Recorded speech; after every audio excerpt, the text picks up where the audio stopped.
Hey folks, I'm back with some more intriguing twisty puzzles. I wouldn't say these are over the top in the same way as the ones in my other playlists, which had some VeryPuzzle puzzles in it as well. Here we have 4 items from VeryPuzzle that I think do have some uniqueness to them, and definitely 2 of them at least, possibly 3, will be pretty challenging solves. You'll notice that they're all not too large in comparison to the other spherical puzzles from VeryPuzzle that I've shown so far. They're a little bit smaller, but still a decent size in the hand. I would say maybe they're about the width of my 10 by 10 cube, so reasonably chunky still. And we also have this guy, the hex shaper, which is 2D but has some weird features that you really need to see in motion to understand. So I thought I'd add a quick video on these 4 guys. If you're looking for sort of a gateway into the VeryPuzzle world of strange geometries and spherical puzzles and so forth, if you don't want to spend a ton of money, these are actually some really good options to check out. They're smaller, easier to store, and a lot cheaper than the larger spherical puzzles that they have. So I'm going to start first with the 2D twisty puzzle, the hex shaper, and then I'll go through the spheres in order of apparent difficulty. And hopefully give you some idea what these puzzles are all about, and maybe you can decide if they're for you or not. So first, the hex shaper. At first glance, this puzzle looks pretty simple, right? It's two-dimensional. It has 2 sides to it, but they're identical. No difference between them. And there's only 3 axes of rotation. Not too many pieces. Not too many colors either. Although we do have this interesting stickering pattern where the intersecting edges of the 3 circles that you can turn have been stickered with different colors. However, the hex shaper has an intriguing secret. So normally with a 2D twisty puzzle, you'd expect to turn it and, just scramble and solve, and nothing particularly unusual would happen. You'd follow the stickering pattern, and that would sort of get you on the way towards solving the puzzle. However, when you start scrambling this one, wait for the camera to focus there, you can see that actually there's a 3-dimensional element to this 2D twisty puzzle. So I've done a couple of moves here, and now the pieces are no longer flush with the surface, right? And you can see actually this purple one here is a little bit out of whack with even the rest of the face that it's on currently. And that is the inherent weirdness of this puzzle. So it's 2-dimensional, but the pieces have a 3-dimensional orientation. And so even though some of these pieces look like they would be interchangeable, they're actually not. And if you had, some of these identical looking pieces in the wrong spot, they wouldn't be flush with the surface of the puzzle, and they would therefore not be in a solved state. So that makes this into, essentially, as I understand it, a supercube. A supercube being a cube where all the pieces have one particular position they need to be in for the puzzle to be solved. And you see when I bring them back to where they should be, everything once again is flat and flush. So I think this is going to be a really interesting puzzle to solve. In general, 2D twisty puzzles can be really tough. You don't have a lot of room to maneuver, and there's only 3 small circles on this puzzle and not too many pieces. But when you add in that orientation element, you have to be quite exacting about where you place things. And yet when you solve sets of pieces, there's not a lot of places to hide and to tuck those pieces away to safety. So I think it's going to be an interesting solve. Probably not anywhere near the toughness of the Geranium series that VeryPuzzle makes, which is their flagship 2D twisty puzzle series, which I have many of. And I'll cover those in another video, but definitely has a unique character all its own, and I'm looking forward to giving it a try. But I'm going to do a little bit of investigation, try and find some useful algorithms and sequences to manipulate the pieces, and then when I'm confident I've got some idea of what's going on, I'll scramble it up and give it a shot. But actually, this puzzle was given to me by VeryPuzzle for free because I had purchased a geranium butterfly to be exact from them, and there was a stickering mistake, which was a problem on VeryPuzzle's end at the factory. So they apologized, sent me replacement stickers for the butterfly, and they sent me a free hex shaper. So good on them for top-notch customer service. So that's the hex shaper. Now we'll move on to the 3D twisty puzzles, all of which are spheres, as you can see. the one which is meant to be the easiest is this guy here, the Stingray. Now you can see where it gets its name, because the stickering pattern is all about stingrays. They even have their kind of funny looking mouth, little tail sticking out, and there's a bunch of different colors of them along the surface of the puzzle. You'll note that compared to, say, the cord over here, the next puzzle in line, there's not that many pieces, but actually there's still quite a few. There's 50 movable pieces on this puzzle, which is the same as, for example, the Megaminx 3x3 dodecahedron, so still a decent amount of work to do. And effectively what this puzzle is a spherical transformation of a cube that turns on the edges and on the corners. Now, I have cubes that turn on the corners, and I have cubes that turn on the edges, but I do not have any cubes until this one that turn on both those axes at once. So, while it doesn't strike me as a particularly difficult puzzle, I do think it'll have some interesting challenges. It'll definitely be a new solving experience for me, and the interesting stickering pattern certainly adds something to it. If I do a couple of turns here, just shuffle some bits around, you can see that I still have Stingray shapes, but they've got their body parts switched around, which is kind of fun. And there's also limitations on the turning to a certain extent, so hang on, make sure I didn't scramble myself. There we go. So these here are the edge turns, and these faces just can swap two pieces 180 degrees, essentially. So not too much craziness going on there. The corners have, of course, a threefold symmetry like they would on a cube, and you can swap the three adjacent edge pieces around like so. And those are the only two face types, turning types, that we have across the puzzle. So compared to VeryPuzzle's other possibilities, this is definitely not amongst the most crazy or the most challenging, but I really do love what they've done with this kind of whimsical stickering scheme. I think it'll be a fun solve. Not every puzzle needs to be a marathon, brutal solve. Sometimes you just want something that's pretty to look at and enjoyable to play with, and you can solve with mostly intuition rather than having to generate fiercely complicated algorithms to solve really complex situations on the surface of the puzzle. So I think this will fit that very nicely. And it's cheap. It's only $17. So I think a really great introduction to the VeryPuzzle style of puzzles. It's one of their trademark spheres. It's got an interesting and unique stickering pattern and a unique combination of turning axes as well. So definitely a nice one for the collection, I think, and I'm looking forward to solving it. And actually, I think I might just do a scramble and try and solve it blind in another video. That might be interesting. See how far I get with it. So that's the Stingray. Next up is the big brother of the Stingray. So according to VeryPuzzle's classification, this puzzle has a similar axis system, a related axis system to the Stingray. So whereas the Stingray is essentially a spherical version of an edge and corner turning cube, the cord is a spherical version of a corner, edge, and face turning cube. So if you took a 3x3 Rubik's Cube, which has face turns, which are represented by these faces on the cord, and then you added the ability to turn the edges as well, and the corners, and shuffle pieces around on those axes, that would give you this puzzle. So this is the cord version 1.0.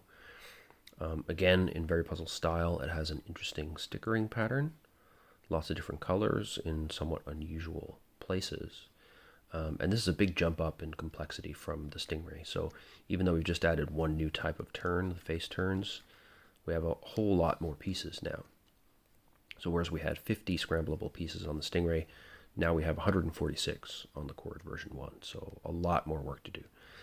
And the additional type of turns means that there's some more complexities around how you can move the puzzle. So again, another trademark for VeryPuzzle's recent work is that they use these hollow and textured stickers in interesting ways to help you navigate the puzzle.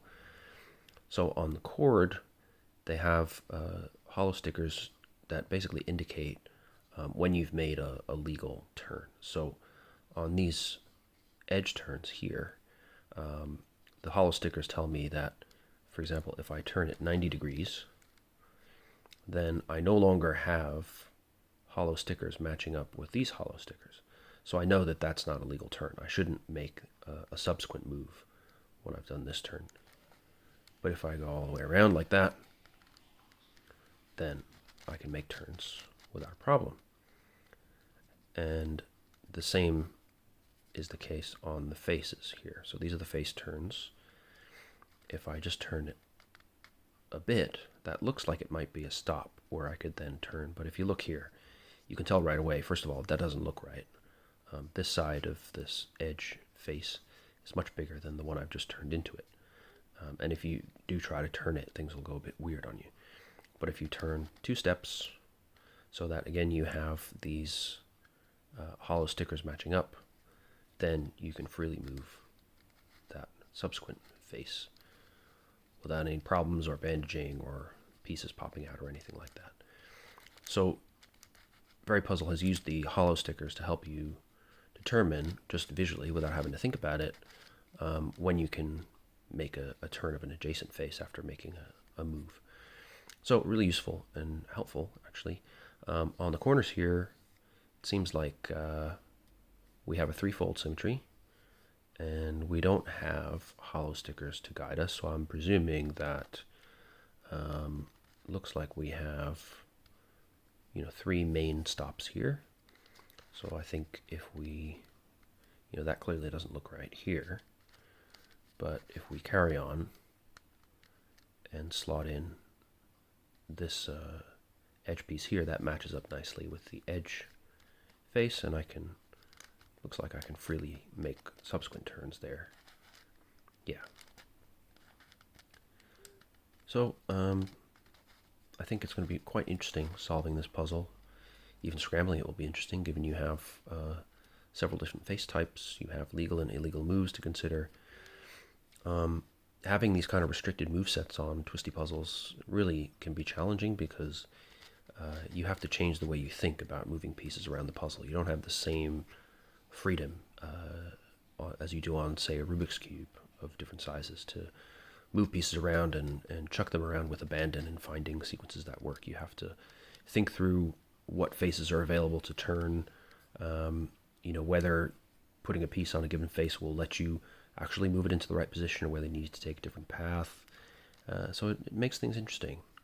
So I think this one will be reasonably challenging, not punishingly so, but definitely a lot of solving to be done with all these pieces. And yeah, as with the Stingray, I've not had a puzzle before that had this particular combination of turning axes, so definitely will be an interesting new solving experience for me. I will say the turning is nice. However, you do have to be a bit cautious because these very small corner pieces can kind of slip a little bit. So you can get in a situation where the faces are slightly misaligned and the face will still want to turn, but you can feel the little corners wanting to ping their way out of the puzzle. So definitely not one for speed solving, this one, I think, but it'll be fun to work through it. So that's the Cord version 1. I think this costs about $25. So even though it's a lot crazier in a way than the Stingray, it's actually not that much more expensive. So pretty good value, I think, for your solving dollars. Finally, we have the most difficult monstrosity of these 4. This is called the Megaminx Ball C1 variant. And fortunately, there are some tutorials on YouTube for this one because it's designed to be quite a challenge.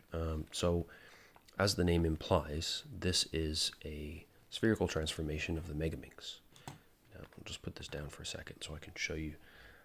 Once again, I'll bring out my Megaminx here.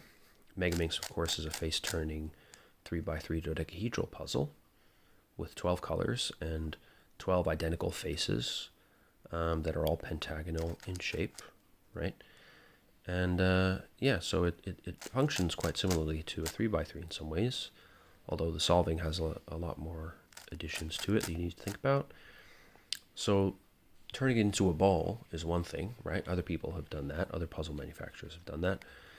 But VeryPuzzle likes to do this thing recently where they place seemingly incompatible types of faces together on the same puzzle. So what they've done here is they've taken that 12-sided dodecahedral shape, made it into a ball.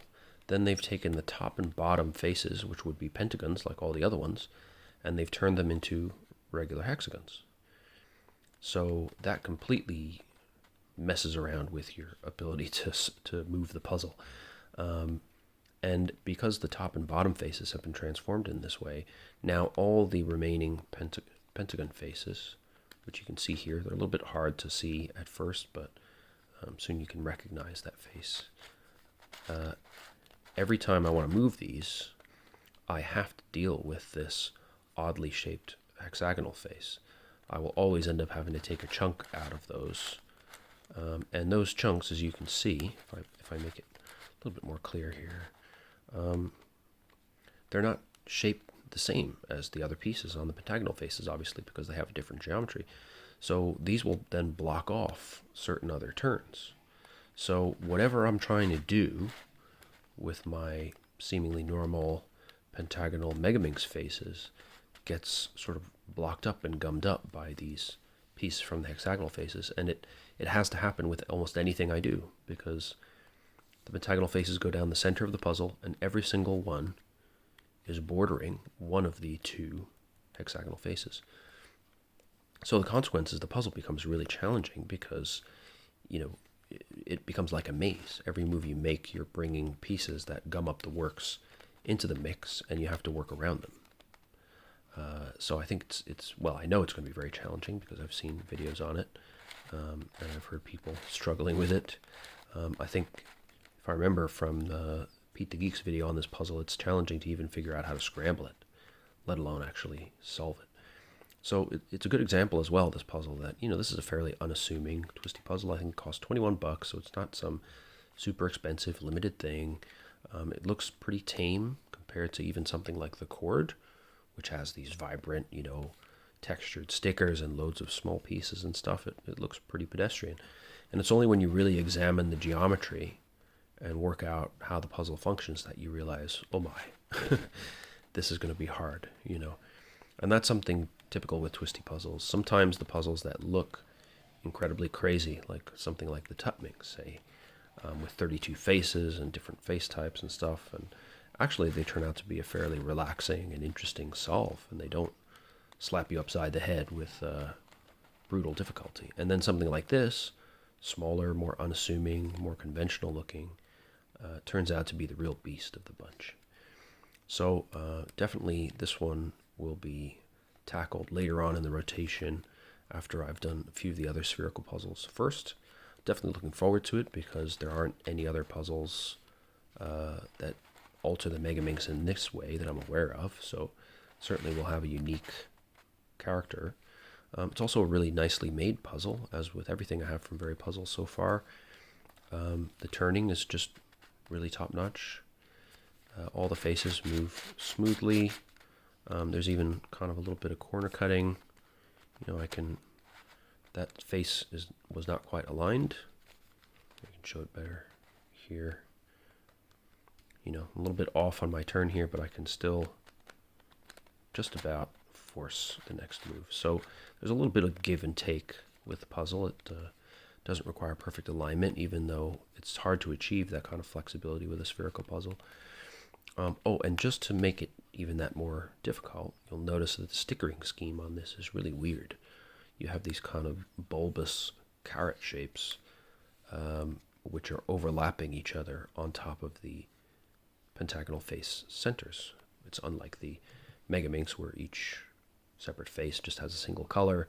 The centers just have one color. It can rotate any which way you like. On these, because the centers have multi-colored stickers on them, these centers have to be oriented correctly to solve the puzzle as well. So that adds even more difficulty. So this is the Megaminx C1 variant. Really interesting and unique puzzle. Definitely one to get if you're looking for a challenge. They also have just a conventional Megaminx ball without these weirdo hex faces on it. However, they have recently changed that into something they sell as a DIY kit. So you have to build it by yourself, which is a shame. I would have bought one, but I don't want to build puzzles. It's not, it feels like work. I buy puzzles to have fun, and work my brain, but not, do something that I know I won't be any good at, which will stress me out. But maybe, somebody on the Twisty Puzzles forum or somewhere could be convinced to build it for me for a finder's fee or something. I don't know. But anyway, for the time being, I have this one, which, offers something new from a regular Megaminx. So probably more interesting purchase in the long run anyway. So those are the other 4 puzzles that I've gotten from VeryPuzzle recently. We've got the Hex Shaper, interesting 2D twisty puzzle with 3D orientation elements. We have the Stingray, spherical version of a edge and corner turning cube with a weird stickering scheme with some colorful stingrays on it. The Chord version 1.0, which is a spherical version of an edge, corner, and face turning cube. And it also has carbon fiber textured stickers on there as well to help you find out which turns are legal or illegal. And then finally, we have our Megaminx Ball C1 variant, which combines seemingly incompatible geometries to make a very challenging puzzle. So once again, VeryPuzzle bringing some really interesting tweaks to their twisty puzzle variants they're putting out there. Hopefully, over time, I'll be able to get some more of their puzzles that are on my very long wish list at this point. And I'll do some little demos of those as well. I do think I'll try and do an on-video solve of the Stingray. I don't think anybody else has done that on YouTube so far. So, it'll be interesting to try and see how far I can get, having not solved the puzzle before. And if that goes well, maybe I'll try the chord as well. There is a tutorial on that I've seen, but it's in Polish. So if I can do a walkthrough solve in English, maybe that'll help somebody out there.